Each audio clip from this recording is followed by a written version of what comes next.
warahmatullahi wabarakatuh. Sebelumnya, perkenalkan kami dari kelompok 6 mata kuliah manajemen risiko. Kami mengucapkan terima kasih pada Bapak Skarta selaku dosen pengampu kami di mata kuliah manajemen risiko.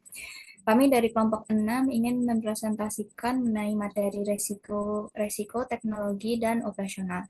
Sebelumnya, izin memperkenalkan diri terlebih dahulu. Saya Hairunisa Asnanda, kemudian dengan rekan-rekan saya, Saya Faizal Dira.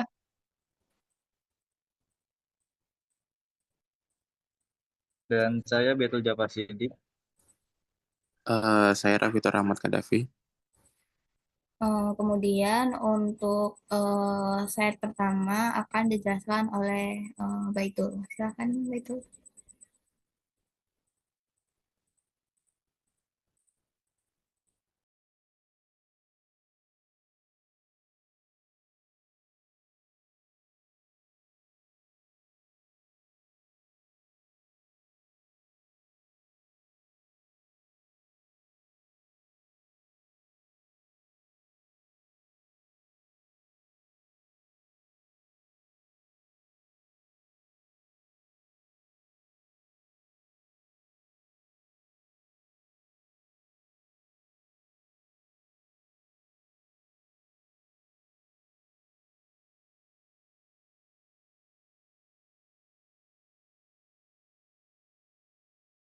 Eh, di sini saya akan menjelaskan materi chapter 13 dengan daftar isi. Yang pertama yaitu konsep risiko operasional, yang kedua event of operating risiko, yang ketiga penyebab risiko operasional, yang keempat dampak teknologinya, yang kelima dampak risiko operasional, yang keenam jenis risiko, yang ketujuh pengelolaan risiko operasional, dan yang kedelapan atau yang terakhir perhitungan kecukupan modal dan risiko operasional. Next. Yang pertama, apa sih itu sumber risiko operasional? Sumber risiko operasional terdiri dari 5, yaitu yang pertama dari sumber teknologinya, yang kedua dari sumber karyawan, yang ketiga dari sumber hubungan pelanggan, yang keempat sumber dari aset modal, dan yang terakhir sumber dari eksternal, misalnya penipuan eksternal. Next.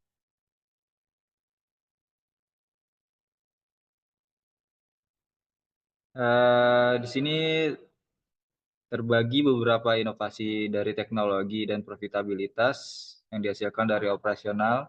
Yang pertama dari sisi teknologinya sendiri, yaitu dari sisi komputer, di mana bisa dijelaskan sebagai sistem komunikasi audio dan visual dan TI lainnya. Yang kedua, berbasis teknologi yang efisien yang dapat menghasilkan dari beberapa poin. Yang pertama yaitu biaya yang bisa lebih rendah. Yang kedua, peningkatan pendapatan. Yang ketiga yaitu laba sebelum pajak. Bisa dihitung dengan pendapatan bunga, dikurangin beban bunga, dijumlah dengan pendapatan lainnya, dikurangin beban non bunga. Nah, hasil penyisihannya kerugian pinjaman, yaitu laba sebelum pajak. Next.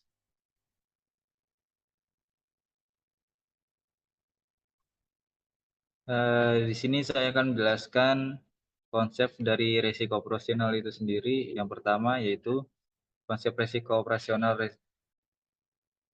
diartikan sebagai risiko akibat ketidakcukupan dan atau tidak berfungsinya internal kesalahan manusia, kegagalan yang mempengaruhi operasional bank, sistem, dan atau akibat kejadian-kejadian eksternal lainnya. Yang kedua, risiko operasional dipengaruhi oleh setiap orang, setiap proses atau prosedur, setiap sistem, dan setiap kejadian eksternal yang mempengaruhi bank. Jadi, tidak dipengaruhi oleh hanya satu orang tertentu, seperti petugas yang bergerak di bidang perkreditan atau risiko kredit, lalu petugas yang bergerak di transaksi treasury. Selanjutnya, manajemen risiko operasional bisa diartikan sebagai tentang kesadaran atas risiko atau awareness dan tanggung jawab accountability Semakin tinggi tingkat kesadaran tentang manusia atau people, proses dan teknologi yang dapat mendukung aktivitas seharian, termasuk juga semakin tinggi rasa tanggung jawab untuk menilai dan mengendalikan risiko semakin kuat suatu bank terhadap goncangan karena risiko operasional tersebut.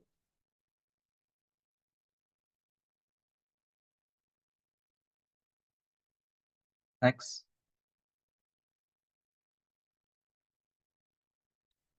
Eh,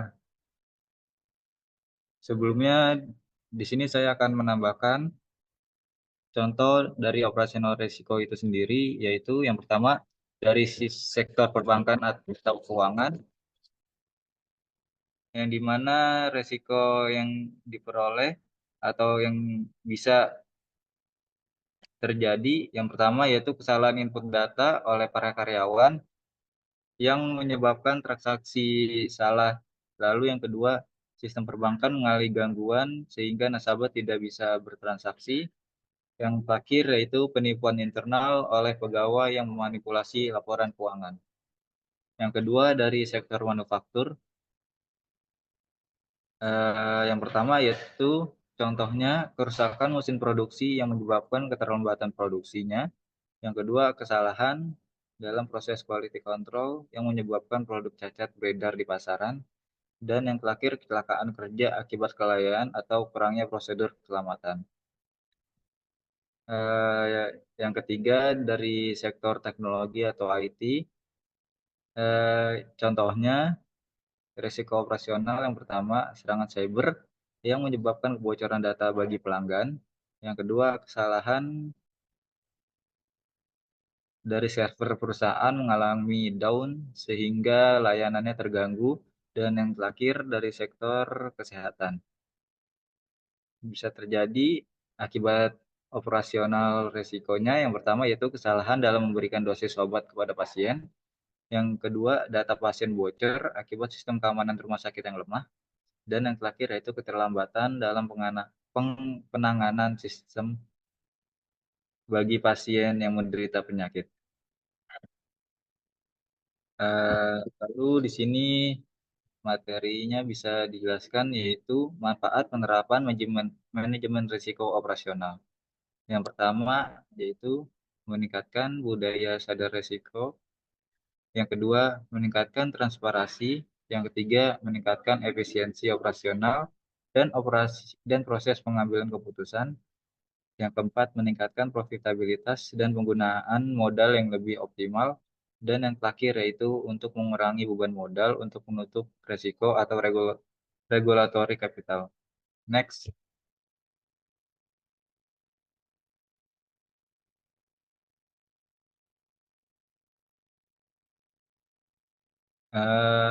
Ini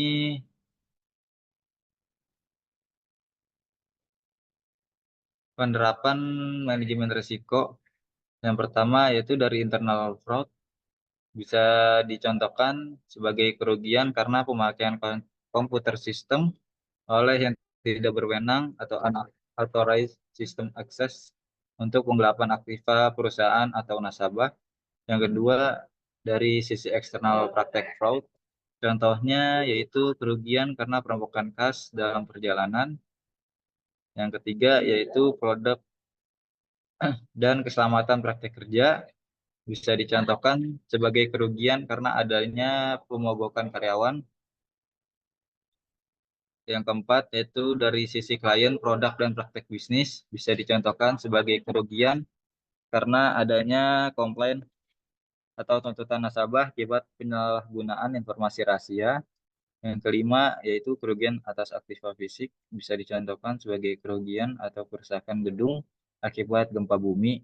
Yang keenam, gangguan bisnis eksekusi dan bisa dicontohkan sebagai kerugian karena kerusakan sistem.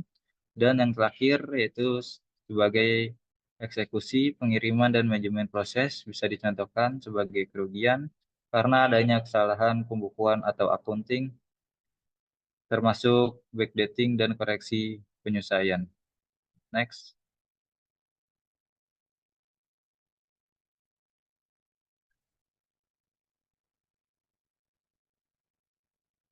Next.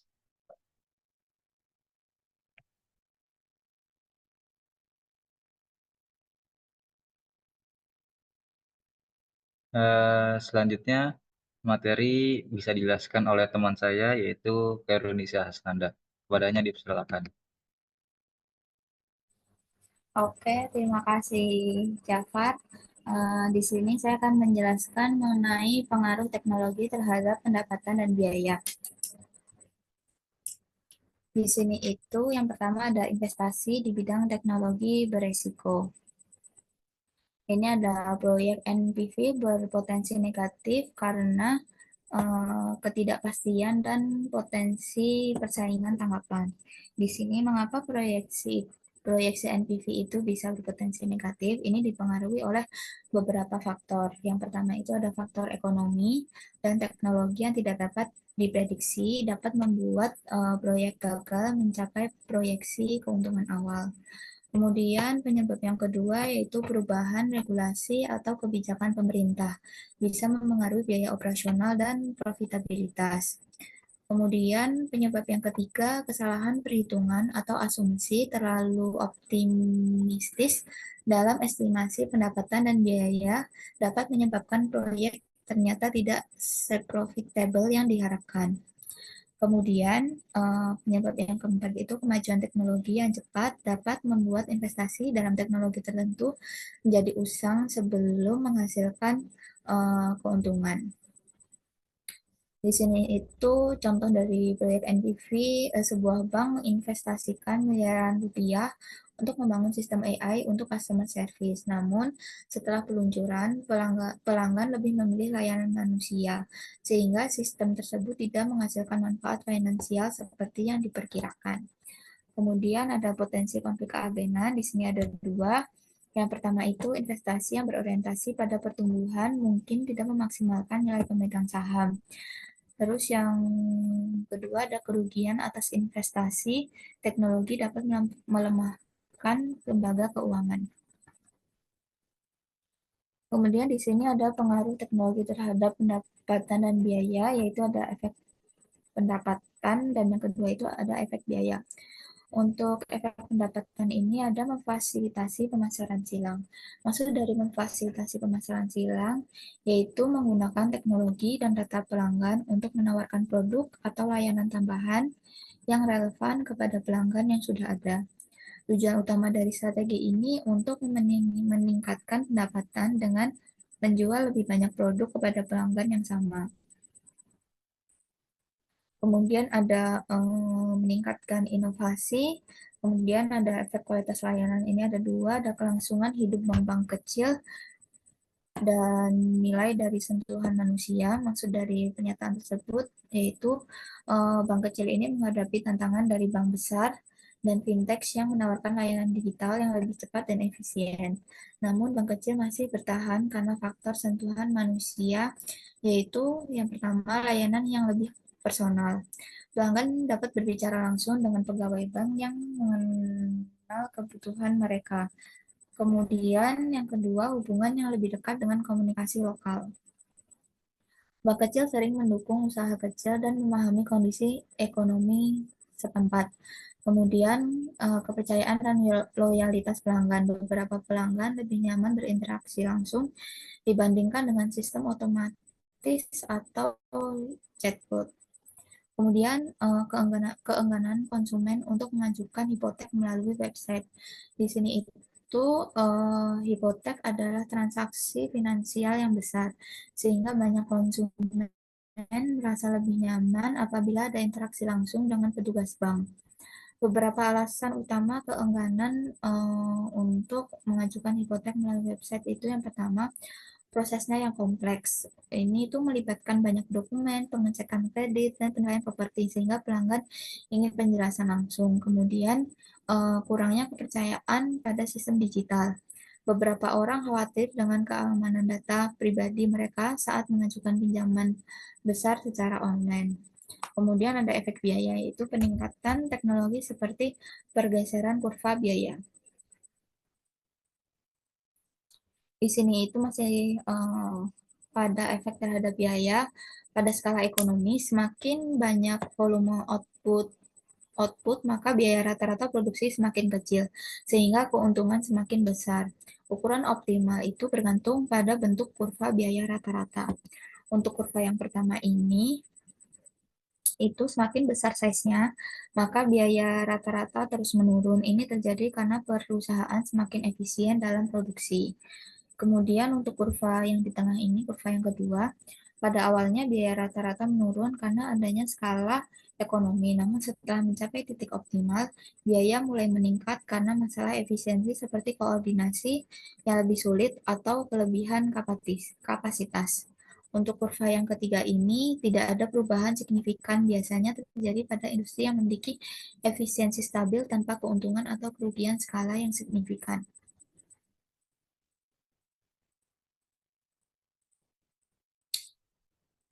Kemudian masih pada efek terhadap biaya, di sini ada ruang lingkup ekonomi sama ruang lingkup disekonomi. Untuk ruang lingkup ekonomi yaitu pengurangan biaya unit produksi ketika perusahaan menghasilkan dua atau lebih produk menggunakan fasilitas produksi atau sumber daya yang sama. Kemudian beberapa output dapat memberikan sinergi dalam produksi. Kemudian untuk ruang lingkup disekonomi yaitu spesialisasi mungkin memiliki manfaat biaya dalam produksi dan pengiriman beberapa layanan lembaga keuangan. Di sini ada pengujian skala dan cakupan ekonomi. Di sini ada pendekatan produksi sama pendekatan intermediasi. Untuk pendekatan produksi ini, pandangan lembaga keuangan sebagai penghasil output jasa dengan menggunakan input tenaga kerja dan modal. Di sini tuh rumusnya C sama dengan F dalam kurung Y, W, R dalam kurung, Y sama dengan keterangan Y sebagai output, W sebagai tenaga kerja, dan R sebagai modal. Untuk pendekatan intermediasi ini bedanya hanya ketambahan dana. Jadi pendekatan intermediasi ini meliputi dana yang digunakan untuk menghasilkan layanan perantara input. Rumusnya yaitu C sama dengan F dalam kurung Y, W, R, K. Jadi keterangannya Y sama dengan output, W sama dengan tenaga kerja, R sama dengan modal, dan K itu sama dengan dana. Di sini ada temuan empiris, bukti skala ekonomi untuk bank itu dari kisaran 10 miliar dolar sampai 25 miliar dolar. Efisiensi X adalah tingkat efisiensi yang dipertahankan oleh perusahaan dalam kondisi persaingan yang tidak sempurna.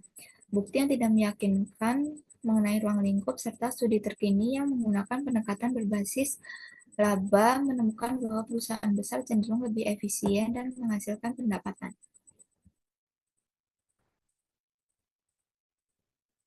Di sini ada dampak resiko operasional. Yang pertama itu ada berkurangnya nilai aktiva atau write down yang disebabkan oleh suatu kejadian kerugian operasional.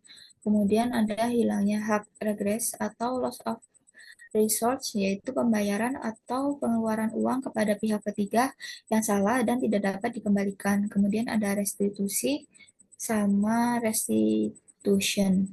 Kemudian ada keputusan legal liability, pembayaran atau pengeluaran uang karena adanya denda, penalti atau keputusan pengadilan atau regulatory seperti keputusan pengadilan, settlements, dan biaya-biaya hukum lainnya, peraturan dan kepatuhan atau regulatory and compliance, dan penalti, pajak, denda, atau biaya langsung sehubungan dengan adanya penalti-penalti lainnya seperti hilangnya izin usaha.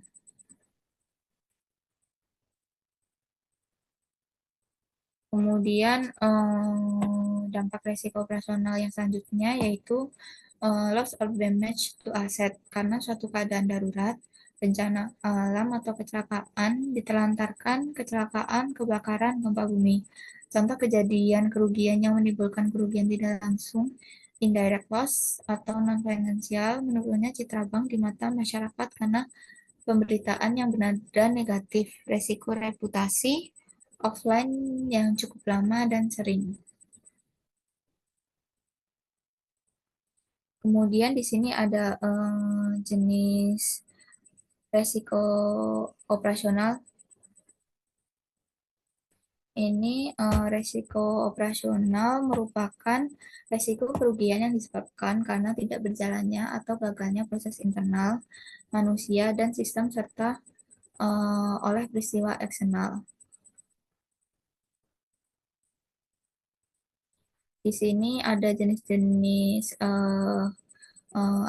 resiko operasional, ada karyawan, sama ada pengungkapan masalah etika melalui pertukaran email.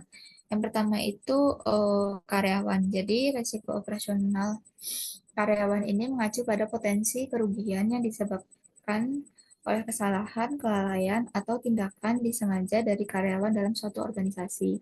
Di sini itu ada beberapa bentuk resiko operasional yang berkaitan dengan karyawan. Yang pertama itu ada turnover atau pergantian karyawan. Maksud dari turnover atau pergantian karyawan ini disebabkan oleh tingginya tingkat keluar masuk karyawan dapat menyebabkan ketidakstabilan operasional. Kemudian meningkatkan biaya pelatihan dan perekrutan karyawan baru. Dan yang ketiga, resiko kehilangan karyawan kunci yang memiliki keahlian khusus. Kemudian resiko operasional yang kedua yaitu resiko terkait personal kunci atau key personnel. Di sini itu ketergantungan pada individu tertentu yang memiliki peran kritis dalam operasional perusahaan.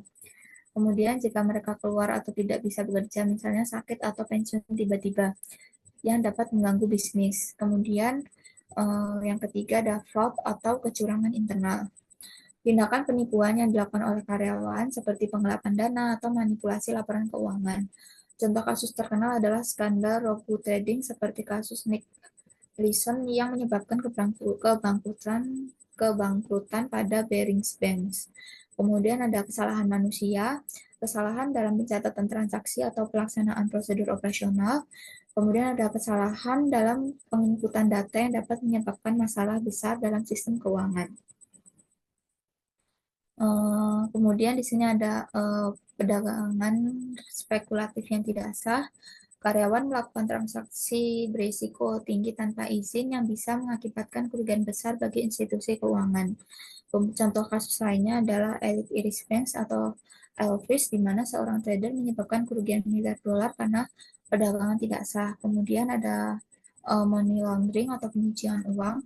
Karyawan yang terlibat atau lalai dalam mendeteksi aktivitas pencucian uang dapat menimbulkan risiko hukum bagi bank. Bank yang tidak memiliki kontrol internal yang kuat dapat terkena sanksi regulator. Kemudian di sini ada pelanggaran kerahasiaan, yaitu penyalahgunaan atau kebocoran data pelanggan yang dapat merusak reputasi dan menyebabkan tuntutan hukum. Misalnya, karyawan membocorkan informasi rahasia kepada pesaing atau pihak eksternal. Kemudian ada etika dan perilaku karyawan. Di sini itu email atau komunikasi internal yang mengandung pelanggaran etika dapat menciptakan krisis reputasi bagi institusi. Misalnya skandal yang muncul karena bocornya email yang menunjukkan perilaku tidak etis di tempat kerja. Kemudian di sini itu ada pengungkapan masalah etika melalui pertukaran email, yaitu situasi di mana komunikasi internal dalam suatu organisasi seperti email mengungkapkan tindakan yang tidak etis atau melanggar aturan. Ini dapat menciptakan risiko operasional yang serius termasuk dampak hukum, reputasi, dan keuangan bagi perusahaan atau institusi keuangan. Di sini itu ada beberapa langkah untuk mengurangi risiko operasional yang berkaitan dengan karyawan serta pengungkapan masalah etika melalui pertukaran email. Yang pertama itu pelatihan dan pengawasan karyawan. Melatih karyawan tentang prosedur keamanan, kepatuhan hukum, dan etika bisnis. Yang kedua, sistem kontrol internal, memastikan adanya pengawasan terhadap transaksi seperti sistem audit dan otorisasi bertingkat. Yang ketiga, kebijakan manajemen risiko, menerapkan kebijakan ketat terkait akses data, perdagangan, dan transaksi keuangan. Yang keempat, insentif dan sanksi, memberikan insentif bagi karyawan yang berintegritas, serta menerapkan sanksi tegas terhadap pelanggaran. Dan yang kelima itu penerapan teknologi. Menggunakan sistem otomatisasi untuk mengurangi kesalahan manusia dan mendeteksi pola transaksi yang mencurigakan. Kemudian di sini ada jenis resiko pada resiko teknologi. Resiko teknologi adalah resiko yang muncul akibat kegagalan, keterbatasan, atau penyalahgunaan teknologi dalam operasional suatu organisasi, terutama di sektor keuangan. Jenis-jenisnya itu yang pertama ada kesalahan pemrograman. Di sini itu bug atau kesalahan dalam kode perangkat lunak yang dapat menyebabkan sistem tidak berfungsi dengan baik. Contohnya, sistem perbankan gagal memproses transaksi pelanggan akibat error dalam algoritma. Kemudian jenis yang kedua ada resiko model. Di sini kesalahan dalam model keuangan atau analitik yang digunakan untuk pengambilan keputusan. Contohnya itu model yang salah dalam perhitungan kredit menyebabkan bank memberikan pinjaman kepada nasabah yang tidak memenuhi syarat. Kemudian jenis yang ketiga ada kesalahan market to market, kesalahan dalam penilaian aset berdasarkan harga pasar yang dapat mengakibatkan kesalahan pelaporan keuangan. Contohnya itu harga sekuritas dalam laporan bank dinilai terlalu tinggi akibat algoritma yang salah. Kemudian jenis yang keempat ada informasi manajemen. Di sini itu informasi manajemen itu gangguan pada infrastruktur teknologi informasi yang menyebabkan layanan tidak bisa beroperasi. Kemudian ada gangguan sistem IT atau telekomunikasi, ketergantungan pada pihak ketiga dalam penyediaan layanan teknologi yang dapat mengalami gangguan. Contohnya itu sistem pembayaran yang menggunakan layanan cloud mengalami gangguan karena penyedia layanan mengalami serangan cyber. Kemudian jenis yang ke-6 ada kegagalan penyedia teknologi. Di sini itu gangguan pada infrastruktur teknologi informasi yang menyebabkan layanan tidak dapat beroperasi dengan baik. Contohnya itu server bank mengalami down sehingga transaksi nasabah tidak dapat dioperasikan. Kemudian yang ketujuh ada perencanaan kontingensi. Di sini itu tidak adanya rencana darurat jika terjadi kegagalan teknologi yang dapat mengganggu kelangsungan bisnis. Contohnya itu bank tidak memiliki sistem cadangan sehingga semua transaksi gagal saat server utama mengalami crash.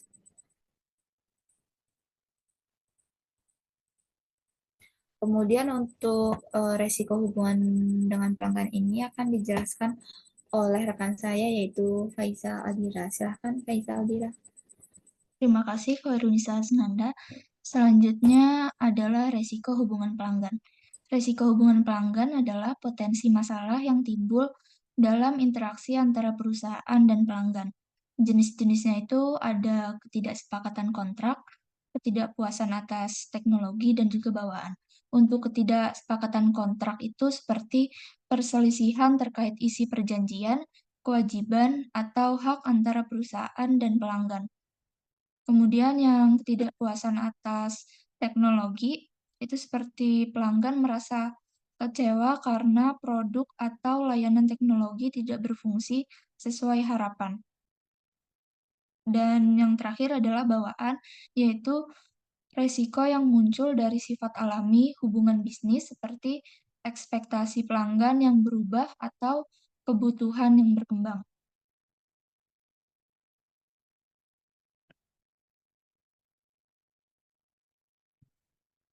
Jenis resiko yang selanjutnya itu ada resiko aset modal.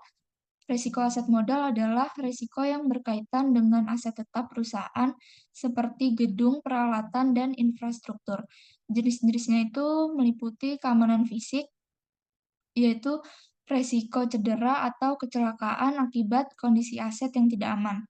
Kemudian ada keamanan aset, yaitu resiko kehilangan atau kerusakan akibat pencurian, vandalisme, atau peretasan sistem. Kemudian biaya operasional merupakan resiko kenaikan biaya, pemeliharaan, dan operasional aset yang bisa memengaruhi profitabilitas. Kemudian bencana kebakaran atau banjir merupakan resiko kerusakan aset akibat bencana alam atau kejadian tak terduga lainnya.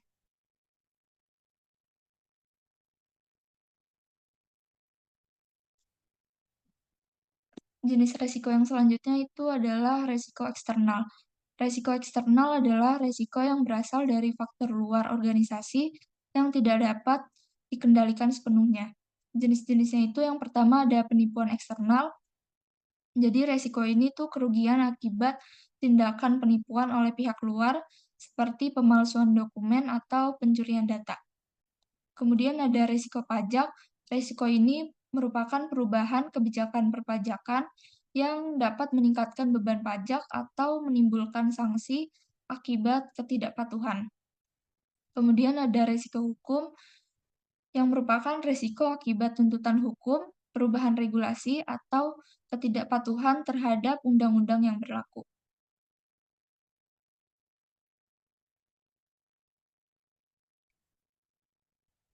Risiko eksternal yang selanjutnya yaitu perang. Risiko ini tuh muncul akibat konflik bersenjata seperti gangguan operasional, penurunan investasi, atau kerusakan aset. Kemudian ada krisis pasar. Risiko ini akibat anjloknya pasar keuangan atau ekonomi yang menyebabkan kebangkrutan atau penurunan nilai aset. Kemudian risiko reputasi. Risiko ini seperti kehilangan kepercayaan publik akibat skandal layanan buruk atau masalah etika yang mencoreng citra perusahaan. Selanjutnya ada risiko hubungan. Risiko yang timbul dari hubungan bisnis seperti konflik dengan mitra, pelanggan, atau pemasok yang dapat mengganggu operasional perusahaan.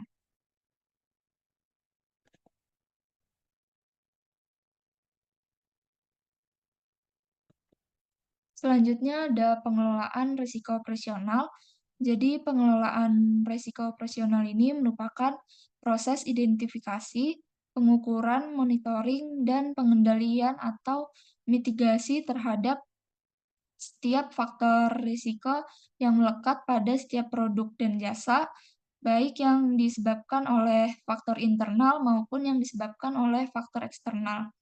Proses pengelolaan ini dilakukan dengan melihat penyebab terjadinya potensi kerugian akibat risiko operasional.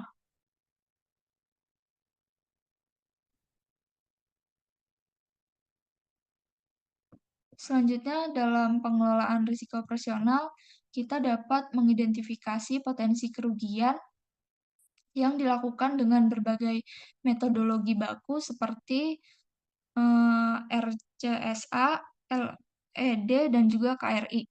Nah, untuk yang pertama, Risk and Control Self-Assessment itu untuk estimasi risiko operasional di masa depan. Ini merupakan metode proaktif untuk mengidentifikasi dan menilai risiko operasional yang mungkin terjadi di masa depan. Jadi pendekatan ini tuh melibatkan penilaian mandiri oleh unit bisnis untuk mengevaluasi risiko dan juga efektivitas kontrol yang ada.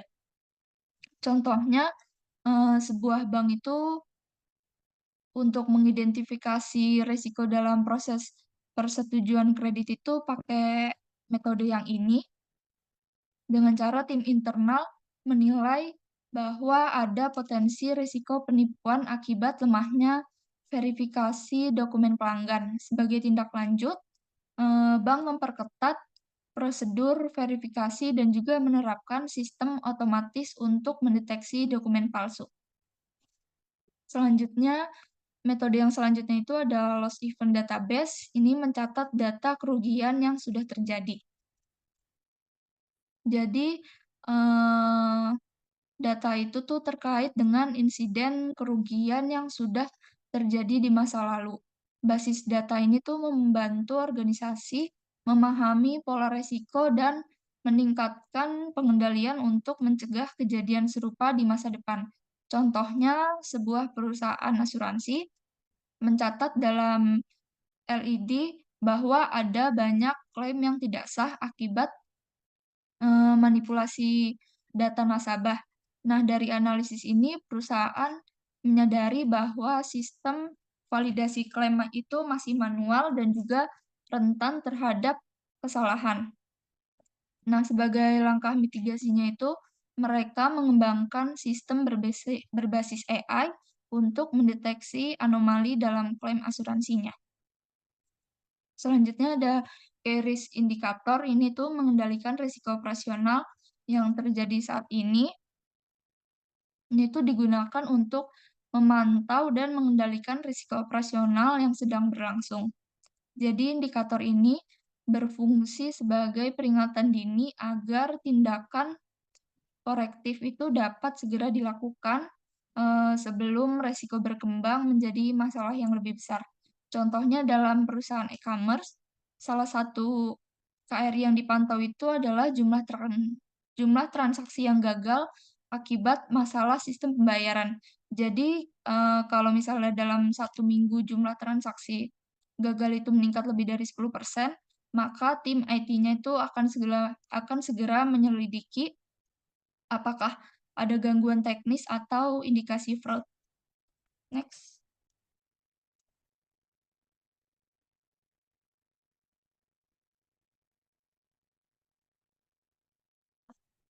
Selanjutnya dalam pengelolaan risiko operasional ini bisa menggunakan perangkat dengan melakukan yang pertama penetapan atau identifikasi risiko yang terkait dengan kegiatan dan produk atau transaksi bank.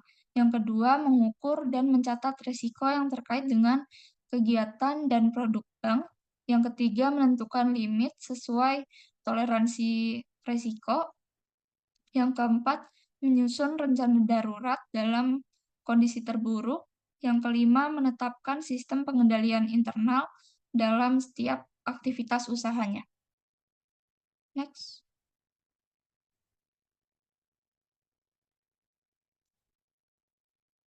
Selanjutnya ada Business Continuity Management atau bisa disingkat dengan BCM. Jadi BCM ini merupakan bagian yang terintegrasi dengan kebijakan manajemen risiko bank secara keseluruhan. Komponen yang diperlukan dalam penerapan BCM yang efektif itu ada 5. Yang pertama, adanya pengawasan aktif manajemen. Yang kedua, melalui business impact analysis dan juga risk assessment. Yang ketiga, penyusunan business continuity plan yang memadai. Yang keempat, dilakukannya pengujian terhadap BCP. Dan yang terakhir itu dilakukan pemeriksaan oleh auditor internal.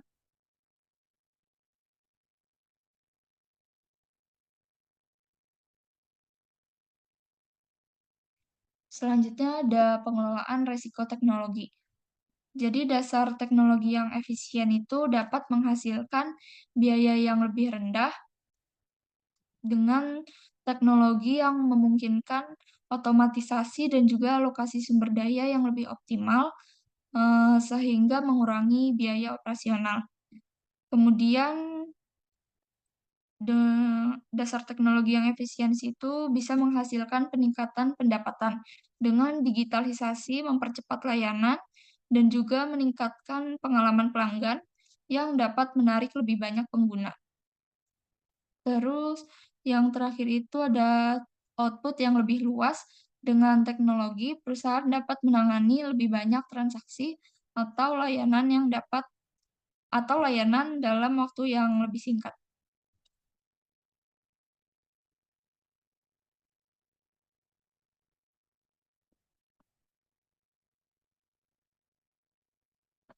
Nah, tapi dalam penggunaan teknologi informasi ini juga bisa membawa resiko, seperti yang pertama itu resiko operasional. Risiko operasional ini seperti gangguan sistem atau kegagalan teknologi yang dapat menghambat bisnis.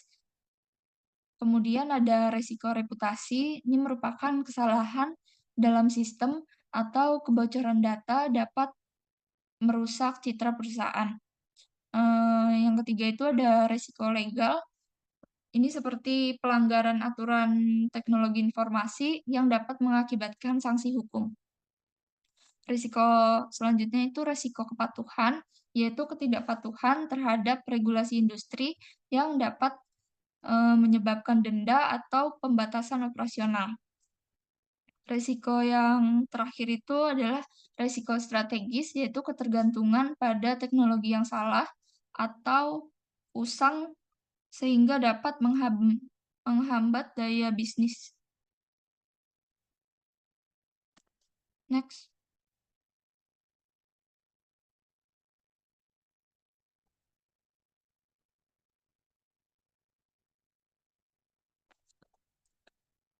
Oke, selanjutnya itu dalam manajemen risiko, terdapat beberapa pendekatan untuk menangani kerugian.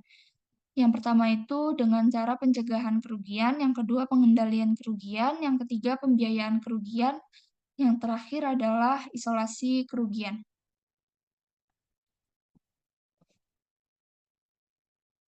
Next.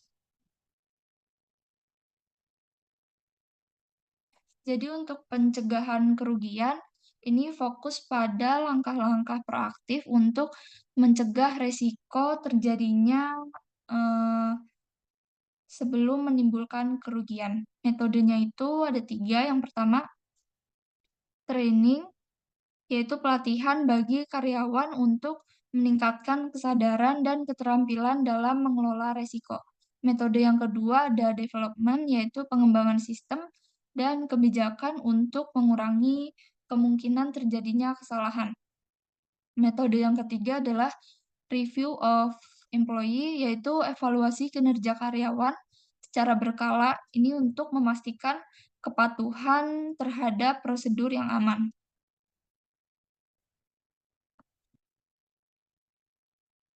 Next. Selanjutnya ada pengendalian kerugian. Jadi ini menitik beratkan pada perencanaan dan organisasi untuk meminimalkan dampak jika resiko tersebut tetap terjadi. Metodenya ada 3. Yang pertama planning, yaitu menyusun strategi mitigasi jika terjadi insiden. Yang kedua, organisasi, yaitu menyiapkan struktur organisasi yang bertanggung jawab atas pengendalian resiko. Yang ketiga, backup atau penyediaan sistem cadangan untuk mengurangi dampak gangguan operasional.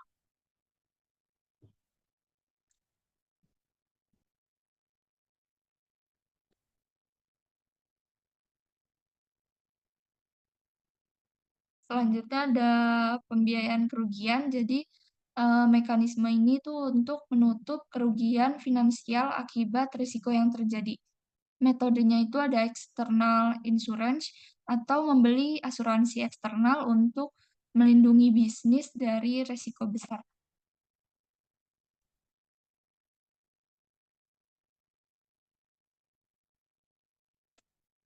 Nah, yang terakhir itu ada isolasi kerugian. Jadi strategi ini tuh untuk menyediakan dana internal guna menutupi potensi kerugian tanpa bergantung pada pihak luar. Metodenya itu ada financial capital, ini tuh menyisihkan dana cadangan atau membentuk self insurance untuk menutupi kerugian yang mungkin terjadi.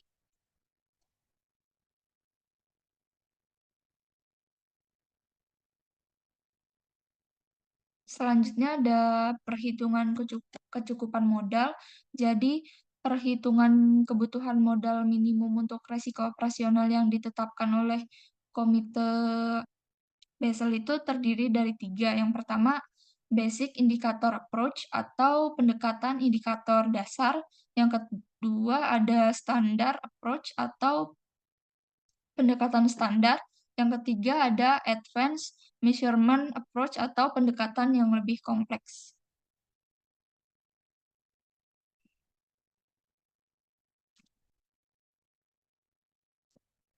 Nah, untuk pendekatan indikator dasar itu merupakan pendekatan yang paling sederhana dan tidak sensitif terhadap risiko, sehingga ini tuh akan menghasilkan beban modal yang cenderung lebih besar.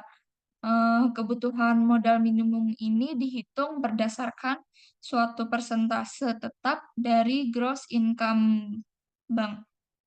Nah, regulator ini tuh menentukan persentase tersebut sebagai alfa dan juga dalam pendekatan indikator dasar ini cocok digunakan oleh bank-bank yang berukuran relatif kecil dengan aktivitas bisnis yang sederhana. Sedangkan untuk bank-bank yang aktif secara internasional itu atau juga dengan bank yang memiliki resiko operasional tinggi itu pakai pendekatan yang lebih mendekati resiko yang sebenarnya. Next.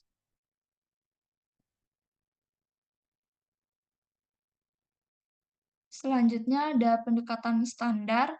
Jadi pendekatan ini tuh memberikan hasil yang lebih detail daripada pendekatan yang sebelumnya. Nah, dalam pendekatan ini, gross income bank itu dikelompokkan berdasarkan 8 lini bisnis. Kebutuhan modal minimum itu dihitung berdasarkan suatu persentase tetap dari gross income setiap lini bisnis. Jadi persentase tersebut tuh ditentukan secara berbeda dari lini bisnisnya. Jadi tergantung dari exposure resiko operasional suatu lini bisnis. Nah, Basel Committee itu menyebutnya persentase setiap lini bisnis itu sebagai faktor beta. Next.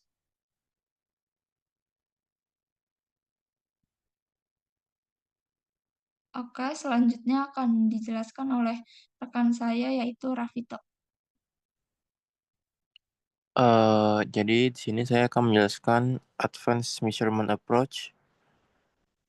Jadi atau pendekatan yang lebih kompleks. Jadi dalam metode Advanced Measurement Approach ini, bank-bank itu diberi kesempatan untuk menggunakan hasil dari sistem pengukuran risiko operasional yang mereka miliki. Namun tergantung pada standar-standar kualitatif dan kuantitatif yang ditetapkan oleh regulator untuk menghitung kebutuhan modal minimum.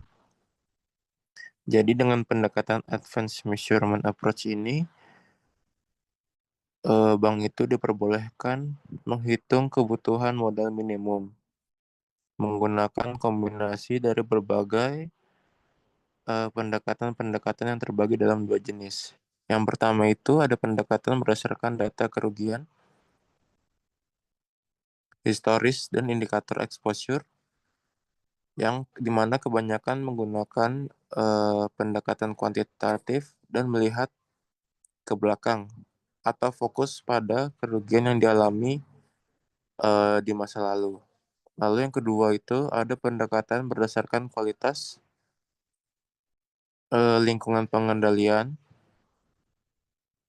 Jadi pendekatan ini didominasi oleh pertimbangan kualitatif dan lebih bersifat melihat ke depan atau fokus pada kualitas lingkungan pengendalian sehingga mencoba memprediksi risiko di masa depan. Next.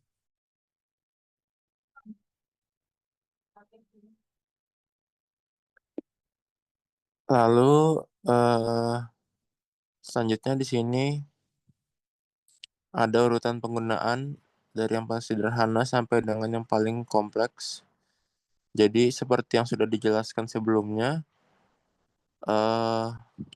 urutan-urutannya itu yang pertama ada basic indicator approach, lalu step selanjutnya itu standardized approach, lalu baru selanjutnya yang terakhir itu advanced measurement approach. Jadi bank-bank tersebut dianjurkan untuk menggunakan cara yang lebih baik atas dasar profil risiko dari bank dan kemampuan melaksanakan manajemen risiko dari bank.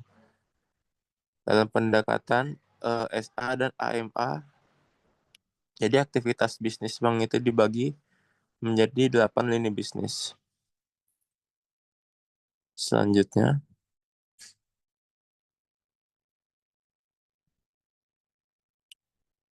lalu di sini ada perhitungan kebutuhan model risiko operasional.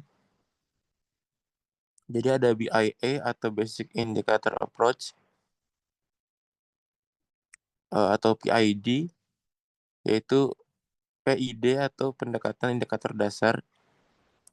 Jadi perhitungan ATMR untuk risiko operasional dalam perhitungan KPMM dengan menggunakan BIA dilakukan dengan rumus sebagai berikut.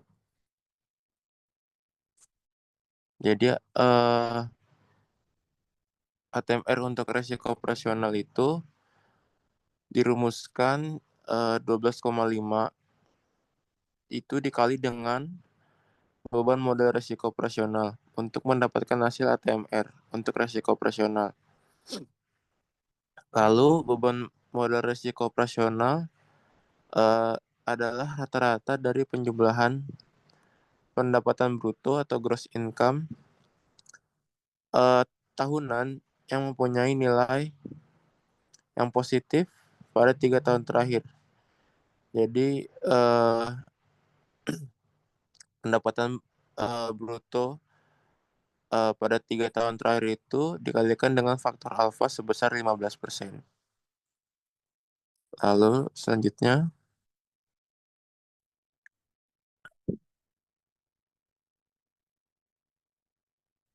nah di sini ada perhitungan kebutuhan modal risiko operasional. Jadi tadi sudah dijelaskan Basic Indicator Approach atau PID, yaitu pendekatan indikator dasar. Bisa dirumuskan dengan rumus sebagai berikut. Jadi rumusnya itu beban modal risiko operasional bisa didapatkan dengan pendapatan bruto dikalikan dengan K. Di mana penjelasan ini pendapatan bruto itu total pendapatan yang diperoleh dalam periode tertentu.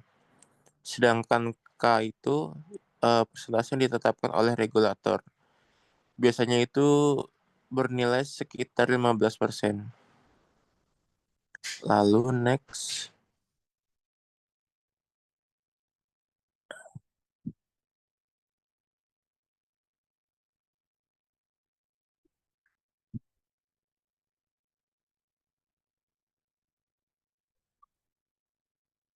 Selanjutnya di sini ada perhitungan kecukupan modal. Tadi kan sudah dijelaskan ada 8 lini bisnis. Jadi di sini tuh identifikasi resiko operasional merupakan hal yang sangat penting dalam pengembangan pengukuran, pemantauan, dan pengendalian resiko operasional. Jadi proses identifikasi yang efektif harus memperhatikan semua faktor, baik internal maupun eksternal bank. Jadi para bank itu menerapkan sistem manajemen risiko operasional dengan pendekatan standardized approach atau SA dan advanced measurement approach atau AMA. Jadi dikelompokkan klasifikasi berupa matriks antara kategori kejadian dan lini bisnis atau business lines. Nah, Basel 2 ini membedakan lini bisnis bank itu menjadi 8. Yang pertama itu ada manajemen keuangan atau corporate finance. Lalu yang kedua ada perdagangan dan penjualan atau trading and sales.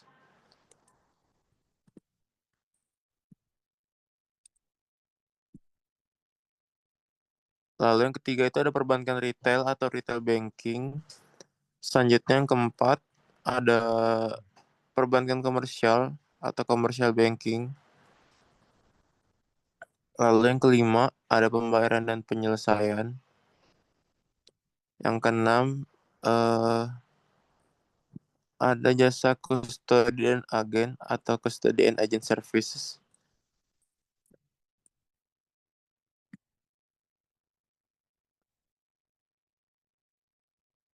Lalu yang ketujuh itu ada manajemen aset atau aset manajemen, dan yang terakhir itu jasa broker retail atau retail brokerage.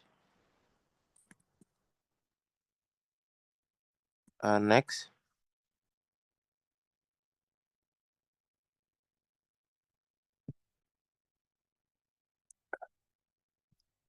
Nah, di sini selanjutnya ada pendekatan PSA, yaitu menentukan pembagian unit kerja dalam 8 lini bisnis standar. Jadi gross income dari bank itu sudah dipetakan sesuai dengan 8 lini bisnis tersebut. Kebutuhan modal minimum dihitung berdasarkan persentase tertentu dari gross income pada masing-masing lini bisnis. Jadi bank itu mengacu pada Basel Committee dalam menentukan persentase setiap lini bisnis, atau bisa disebut juga dengan faktor beta. Jadi besarnya nilai beta itu berkisar masing-masing dari 12% menjadi 15% dan 18%, atau bisa juga ditentukan oleh Bank Indonesia. Jadi di sini beta itu berlaku sebagai proksi atau pendekatan antara pengalaman kerugian akibat resiko operasional untuk suatu lini usaha dengan pendapatan kotor dari lini yang bersangkutan. Jadi 8 lini bisnis itu yang pertama tadi ada retail. Jadi retail itu melayani nasabah individu dan kecil. Jadi lini bisnis ini mencakup produksi seperti rekening tabungan, lalu ada rekening giro, pinjaman pribadi, kartu kredit, dan produk perbankan lainnya yang ditujukan untuk konsumen. Lalu ada perbankan korporat, jadi menyediakan layanan keuangan untuk perusahaan besar dan menengah. Jadi lini ini menawarkan produk seperti pinjaman korporat, fasilitas kredit, manajemen kas, dan layanan transaksi internasional. Lalu yang ketiga itu ada perbankan investasi. Jadi perbankan ini memfokuskan pada layanan untuk perusahaan pemerintah dan institusi lainnya terkait dengan penggalangan modal dan transaksi keuangan. Jadi ini itu termasuk underwriting sekuritas. Lalu yang keempat itu ada manajemen aset. Jadi lini ini melayani nasabah yang ingin mengelola aset mereka. Jadi lini ini termasuk dalam investasi, saham, obligasi, dan reksadana. Jadi bank itu juga menawarkan layanan perencanaan keuangan dan pengelolaan portofolio. Lalu ada perbankan syariah, itu menggunakan prinsip-prinsip syariah Islam. Jadi menawarkan produk-produk seperti pembiayaan murabahah, mudharabah, dan musyarakah, serta rekening yang sesuai dengan hukum Islam. Lalu yang keenam itu adalah layanan kartu pembayaran. Jadi bank ini menyediakan berbagai layanan terkait kartu, eh, termasuk kartu kredit, debit, dan kartu prabayar. Yang ketujuh itu ada layanan transaksi internasional. Jadi lini ini mencakup layanan yang mendukung transaksi lintas negara, termasuk pengiriman uang seperti falas atau valuta asing dan LOC atau letter of credit untuk perdagangan internasional. Lalu yang terakhir itu ada perbankan digital. Seperti yang sudah kita ketahui sekarang, jadi perbankan digital itu mencakup semua layanan yang diberikan melalui platform digital seperti mobile banking dan internet banking. Jadi lini ini tuh memungkinkan nasabah untuk mengakses layanan perbankan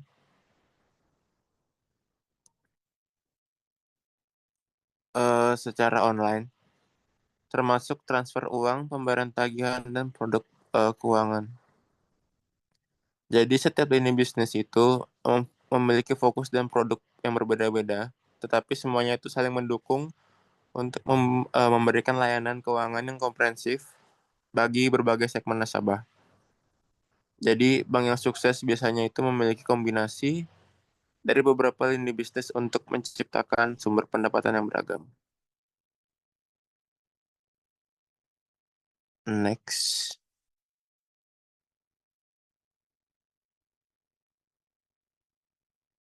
Mungkin cukup sekian dari kelompok kami. Mungkin ada pertanyaan dari teman-teman kami untuk berdiskusi tentang materi tersebut.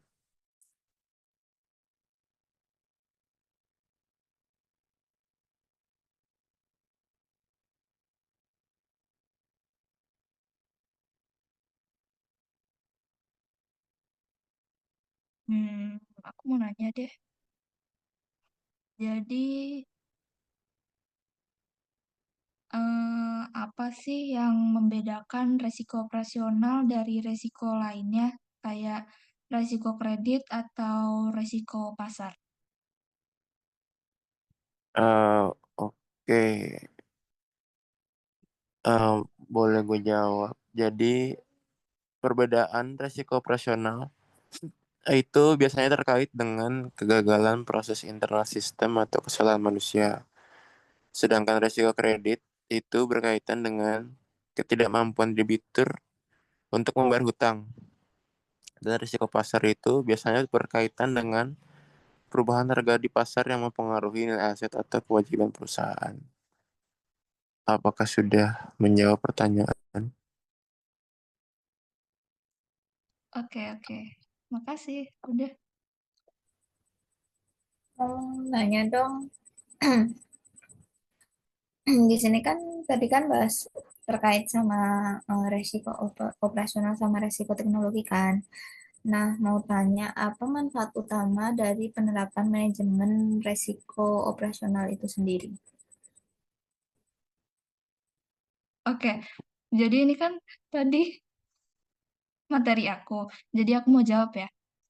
Manfaatnya itu meliputi peningkatan budaya sadar resiko, transparansi, efisiensi operasional, kemudian ada profitabilitas yang lebih baik, serta pengurangan beban modal yang diperlukan untuk menutup resiko.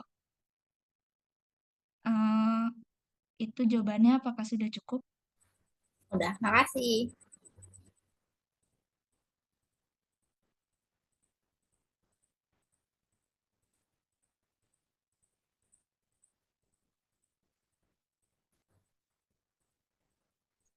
Mau nanya dong, tadi kan ada materi yang menjelaskan tentang apa aja contoh dari dampak keuangan dari risiko operasional itu sendiri. Mau tahu dong contohnya itu apa aja?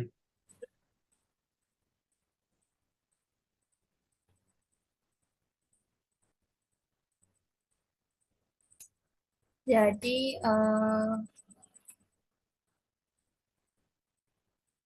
jawabannya tuh kesalahan manusia itu dapat mencakup salah input data, kelalaian dalam mengikuti prosedur keamanan, fraud internal seperti pencurian dana, dan kesalahan dalam proses transaksi.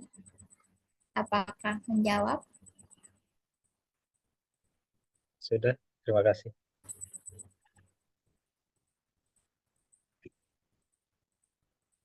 Eh, Sekian presentasi dari Kelompok kita, kelompok 6. Apabila ada kesalahan, mohon maaf. Terima kasih.